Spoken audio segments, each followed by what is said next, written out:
Shri PB Nooh IAS as our chief guest today. Shri PB Nooh grew up in Perumbavoor near Ernakulam district. He went to Bangalore and completed his graduation from the University of Agricultural Sciences. He followed the footsteps of his older brother PB Salim and trained to be in the civil services arena. He passed the examination of the civil service and was enrolled in the Kerala cadre as an I.A.S. officer in 2012. Throughout his term as District Collector of Patnamthitta, he earned a lot of recognition, particularly because of the management of emergency situations like Kerala floods, Sabrimala protests, and COVID-19. He has been the Director of Kerala Tourism and is currently appointed as the CMD of Supplyco. It is an honor to have you here amongst us today, and on behalf of the SEED team, I would like to invite you to the stage to address the new batch.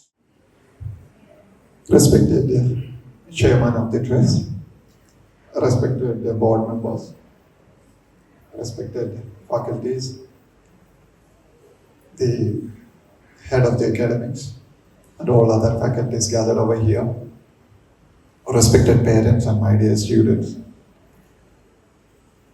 It's indeed a pleasure to be here on an occasion like this, an induction day. I never expected, to be honest, first of all, to be here today in this function for my personal reasons and professional reasons. But also, when I came here, I never expected to have an institution like this somewhere near Movatupuzha. Though I am hailing from Movatupuzha, I never heard about an institution this. I am extremely sorry about this. Now, when I joined here in your function, I'm actually very happy. Honestly, I'm excited and I'm very happy to say that you have actually joined an institution which will in the future give you a lot of possibilities. Why I'm talking to you about the possibilities? When anybody joins a college as a youngster, as a new student, there will be a lot of concerns which will be popping up in your mind.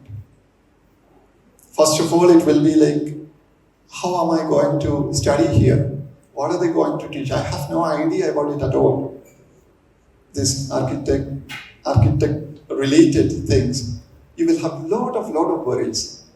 And if you might have listened to your academic head, he had told you two things which should actually increase your worries.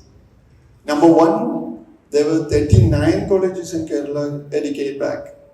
Now it is only 30. What happened to the remaining 9? They closed down. Why?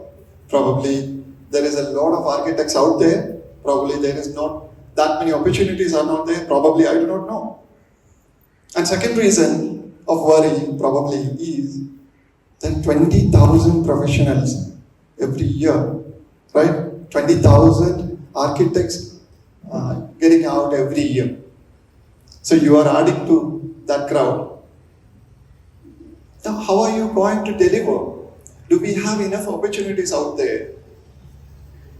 What do you think about this? If you are a serious student, you have enough and more reasons to worry about. But do we have an opportunity out there? As an administrator working in the state for the last almost 12 years, 13 years, I must tell you, there is no need to worry about any of these things. There are two, three things which you have to keep in mind when you are a student here. First of all, say the academics, 4-year academics, your academics had briefed you about. The 4-year academic course definitely will somehow work like a conveyor belt probably, or sometimes like it would be like a conveyor belt. That's what I presume. What happens in a conveyor belt? When you just get in a conveyor belt, it automatically moves, and once it is done, you will be delivered out there. After 4 years, once you join here, after 4 years, you will get out as an architect with a graduation, with a certificate for sure. There is no doubt about it. But is that enough? I'm sure you have got the best probable faculty over here. You will be exposed to the best possible experiences in the coming 4 years. But is that enough for you? I must tell you, that's not enough. That's not enough. Not because the faculty or the course or the curriculum is bad, but because the current scenario, the environment out there demands much more from you. How do you learn those things? I must actually request you to open your senses. Senses to what? Now, when you look at an architect, I am not an architect. I am talking to you as just an outsider. But I have a lot of interaction, had a lot of interaction with different architects, and of course, in different capacities, I have worked with the architects as an administrator. So, what I understand as an outsider, there are a lot of requirements for the architects for sure in diverse fields.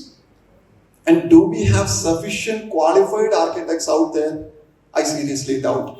So there is a dichotomy here. We have 20,000 professionals out there every year, but we do not have sufficient architects who have, who will meet the actual requirement. What is the actual requirement? I will tell you one example. I was working as a tourism director last 2 years, right? So there are 2-3 things which came to my mind. One, Kerala, we propose that Kerala is one of the best possible tourism destination in the country. At least half of you will agree with me. If you look at the statistics, it's more than 2 crore tourists visited Kerala in a year. Now, do we have any destination which is actually of international standard in Kerala? I'm sorry to say, I don't think so. It's not because our nature is not good. If you just look outside here, from here, it looks so beautiful, no? The weather is so good, the environment is so good, and especially the vegetation is extremely good. But still, we are not in a position to showcase Kerala as one of the best possible destination with the architectural infrastructure side, if you look at it. Why? We somehow fail. There are a lot of reasons for that. I'm not going into that. The governmental reasons, the design reasons, the project reasons, project failures, a lot of reasons are there. Let it be there.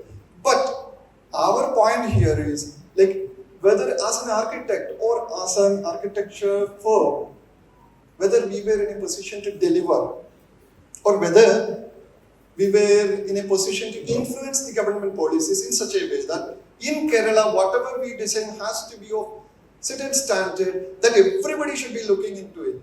And everybody should be actually aspiring to copy our designs here. I seriously doubt we probably didn't reach that level. What could be the probable reason? No, when I look back as an architect, if probably I was talking to your chairman, if I had a chance, if people would not mock if I had enough time, I would have definitely joined this college for 4 years. I'm not just kidding. I actually love learning a lot. I'm planning to do a post-graduation abroad soon. Anyway, now what I'm trying to tell you is like why I said this. Because the probable opportunities ahead of you is so vast, we actually fail to see those opportunities. How do you see these opportunities and how do you grab that opportunities? Number one. Number two, how do you, add the information, the knowledge which we have gathered over the years into this information and come out with something which will actually inspire the world. I was actually Googling when he was saying about your program here at 2024, you had a program. You had invited somebody of a Pitchmaker laureate here, right? I didn't know about Pitchmaker award. I was thinking, why some of you can't actually aspire to be a Pitchmaker laureate in the future? What is actually stopping us? Ideally, somebody from your batch should be a Pitchmaker laureate in the future. Now, your aspirations, your dreams should be that high. You should set your goal that level so that you will never compromise. You will not actually look forward to getting a job for 50,000 rupees or 1 lakh rupees or something. You should not be looking forward to working under somebody and no, that shouldn't be your goal. Your actual goal should be to be the best in the possible world. True?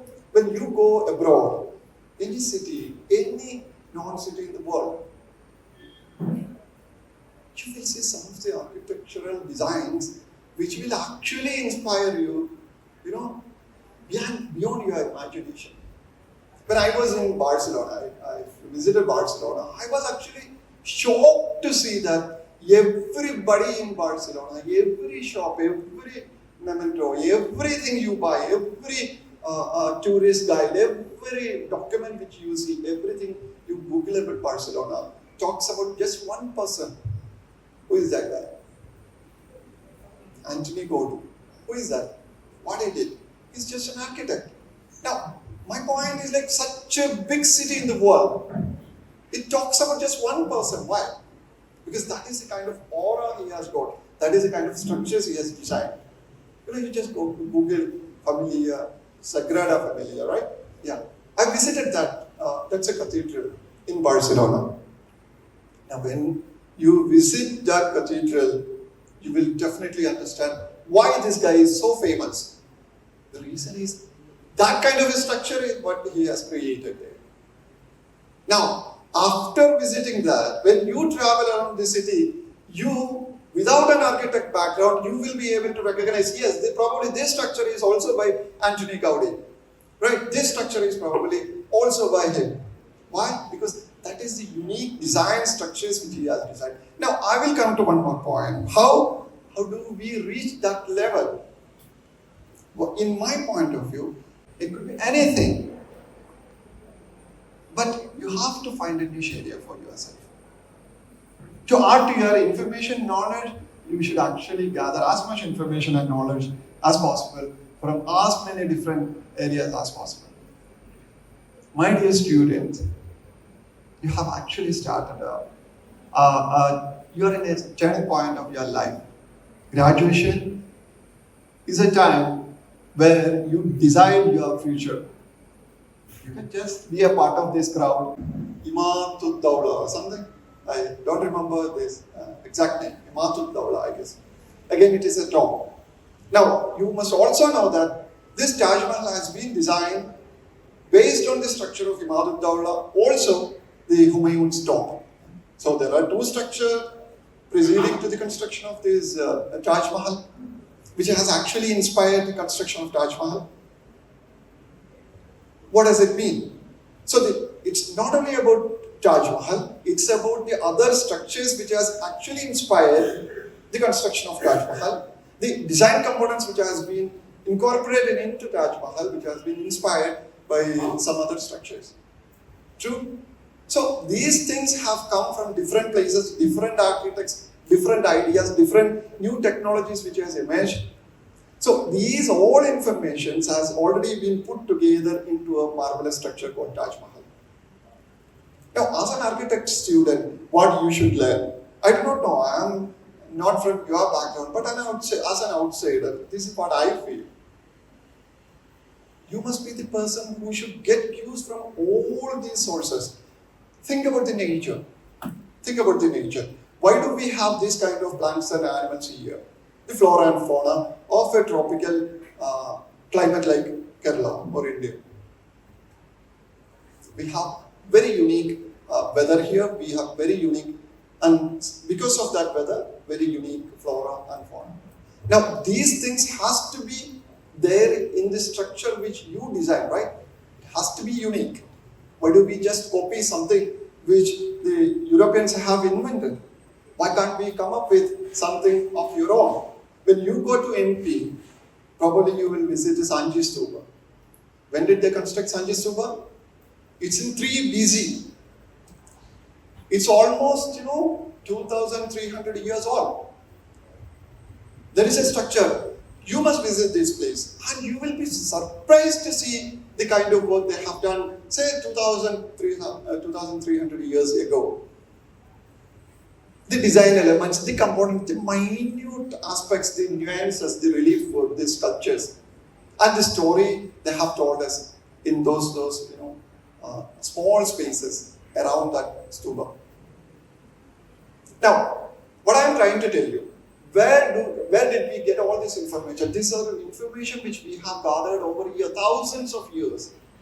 This information has been gathered and put to use somewhere. But only when you have the senses open to pick those information from all these sources and incorporate into your brain, your knowledge, along with your basic architectural knowledge, then only you will be able to come out with an innovative, entirely unique product. True? All of us know that in India, one of the best, or probably the best, management institute is I.A.S. Ahmedabad. Right?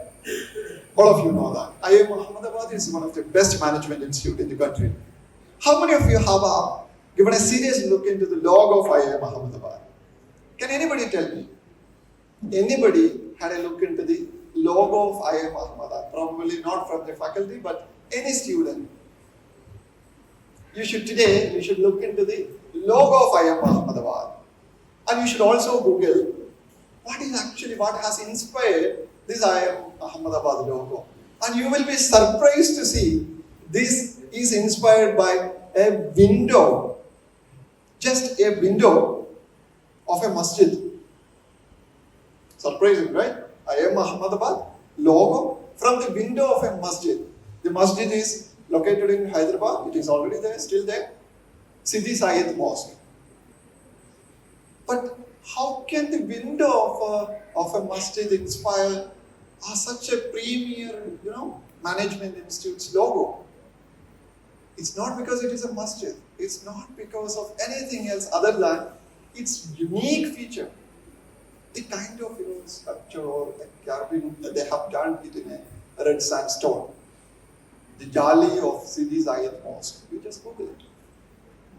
Now, what is the unique features of that?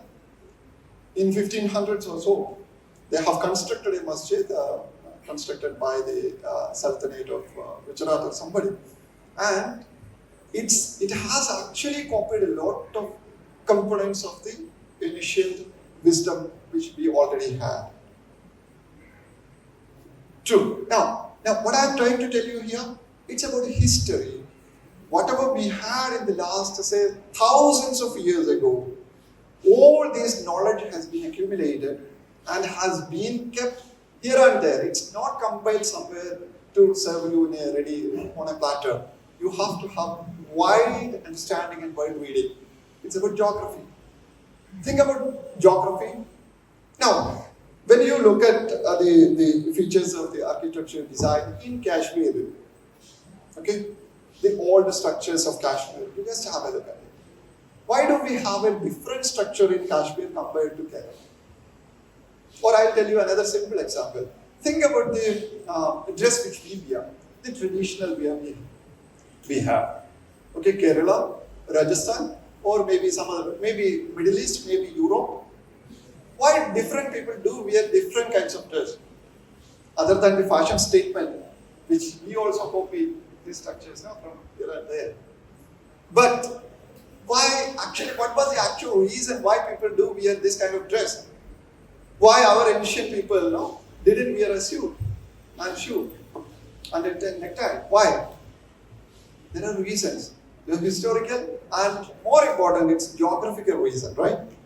Why do we eat food, the food which we eat, not the food which, the Middle East people do eat, or not the food the Europeans do eat? Why? Again, there are geographical and historical reasons. I'll tell you, I always find this very funny. We always talk about the authentic Italian food. Authentic Italian food. Or rather, I was in tourism, that's why I'm talking about this. We talk about, Kerala unique dish, kappa mingari, right? Huh? Isn't it? When tourists do visit, we say that kappa mingari, Kerala unique dish, right? Tell me, when did this kappa arrive in Kerala? Where did it come from? Is it an original food which we had already here? It's not. It came from where? It came from South America. When? Just 300 or 400 years before. Okay, every day we drink tea and coffee, right? Where did this coffee come from? Africa. When? This is the funniest point. When?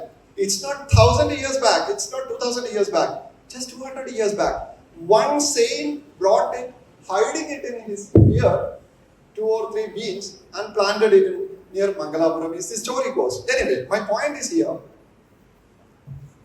Why do we wear this dress? Why do we eat certain food? I was talking about the authentic Italian food. Pizza. We always say pizza is an authentic dish, Italian dish.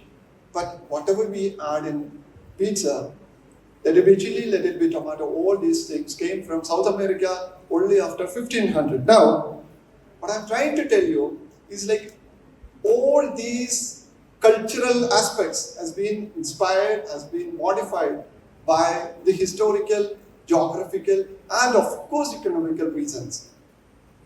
Now, whether this should be a part of your architecture design is the question. Definitely it has to be. When you travel from say North India to South India or East India, say let's go to Murshidabad where there is a palace called Hazar Dwara or something. What's that? Hazar Dwara or something? The palace with 1,000 doors or windows, something. Murshidabad. Okay. When you travel from North India to the East, you will see, and also it's not only in one plane, not only from North to East, also historically, like the periods, like say from 800 to say 1700, this palace is constructed around 1700 or so. There is lot of changes which had happened.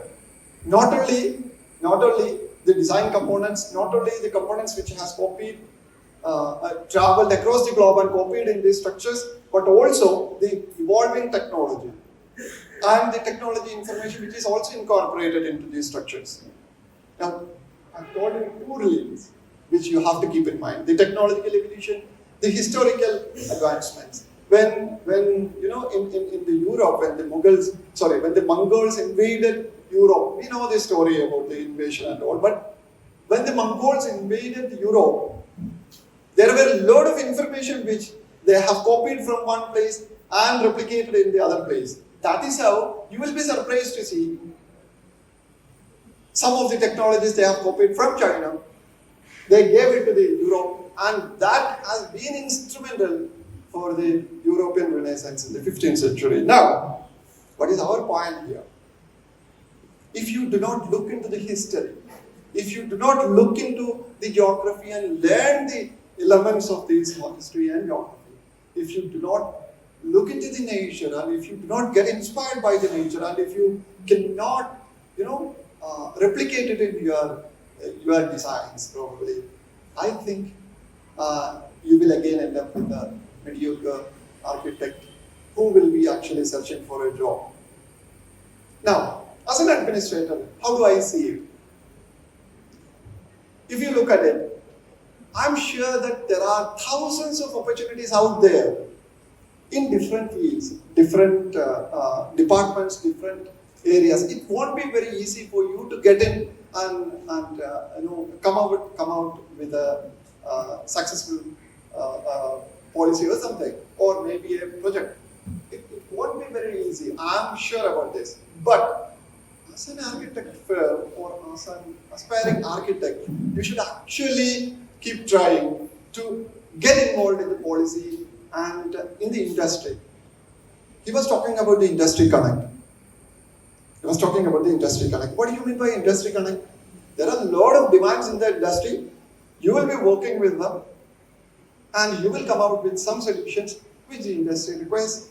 True. But who is the most important employer in the country, or any country for that matter? It's the government. Now, how are we associating with them? Including me as an administrator, as a bureaucrat, I must tell you, now I am giving you a lot of hopes here, and the next day if you come to my office, I will say, no, I don't have time to meet you. This is a different story. But I must tell you, you actually should work with the government. Because government is the agency which can bring in the maximum change in a society. And there, you should leave your signature. As a part of this, when we had this kind of an idea, we came up with a program called the Design Policy Week. 1 week, we had invited all the leading architects. Probably some of you might have been there, I do not know. A lot of them were there. There has been a lot of discussion, and they came up with a policy draft, which is a design policy. The idea was this design policy has to be integrated in the government policy, so that whatever structure is designed by the government under any department has to follow certain principles, which is envisaged in this policy. This was the brief of the design policy and the design policy draft which has been submitted to the government. Now, unless and until you get involved, and unless and until you understand what are the troubles which we are facing in the government as a bureaucrat, and unless and until you come out with a solution which can bypass these problems, we will not be in a position to solve these problems. I'm sorry, I think I bore you a little bit extra, but as youngsters, there are 2 things I wanted to tell you. Number 1, you actually have certain reasons to worry about your future. If you are actually thinking about being an ordinary architect, there are thousands of ordinary architects out there. But if you are actually planning to be an extraordinary one, there are thousands of opportunities out there. You will not have enough time to meet all these demands. It's all left to you. It's all up to you. It's about the learning. You should have the maximum possible, reading, maximum possible opportunities you must gather. You must be a part of all these things. You must not miss a single possible opportunity. You must learn about anything and everything. You can specialize in any particular field. When we work with the architects in tourism department, you have empaneled architects. When I was in tourism department, there are 3 different streams I remember of architecture firms whom we empaneled in tourism department. But there was a limitation for that. A minimum work experience and minimum volume of work they have done. This was one limitation which we had. So what I suggest is, unless and until you give somebody a chance to work, how do they get an exposure? Why can't we come up with a solution up to 5 lakh rupees or 10 lakh work project, any fresher can do. With a good academics, any fresher can do. Okay. National law before it was a national law, not by a body over. That's what, no. See, I'm 100% convinced about this. This is a bureaucratic structure through which this grind you have to go in. But that's why I came up with a suggestion. The freshers should always have an idea, have an opportunity to work with the government. Even it need not be a guy who was already a graduate. Even freshers who are students, studying students, can also join in this and can also contribute. But unfortunately, when I was there the last 2 years, I'm sorry to say, but I didn't get any